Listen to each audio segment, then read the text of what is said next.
नमस्कार साथियों, स्वागत है आप सभी का एमर्स क्लासेस में। और आज की इस वीडियो में जानेंगे प्रमुख मुस्लिम धार्मिक सुधार आंदोलनों के बारे में। इनमें पहला आंदोलन था फरेजी या फरेदी आंदोलन।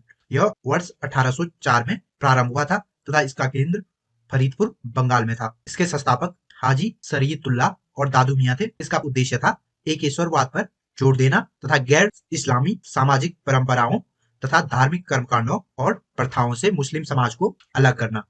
इसके अतिरिक्त जमींदारी विरोधी व ब्रिटिश विरोधी आंदोलन था।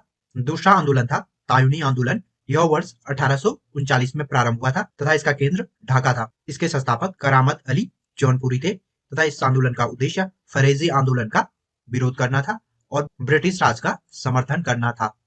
तीसरा महत्वपूर्ण आंदोलन है दार उल उलूम या देवबंद आंदोलन। तो इसका केंद्र देवबंद सहारनपुर में था। यह 1867 में प्रारंभ हुआ था।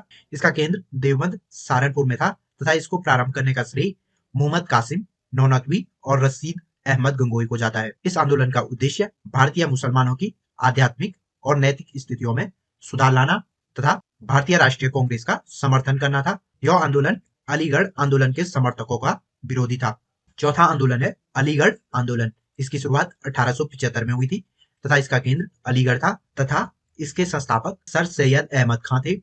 इसका उद्देश्य भारतीय इस्लाम का उदारीकरण करना और धार्मिक पुनर्व्याख्या, समाज सुधार तथा आधुनिक शिक्षा के जरिए भारतीय मुसलमानों का आधुनिकीकरण करना था।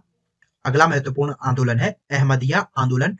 इसकी शुरुआत 1890 में हुई थी तथा इसका केंद्र फरीदकोट था। इसके संस्थापक कादियान के मिर्जा गुलाम अहमद थे।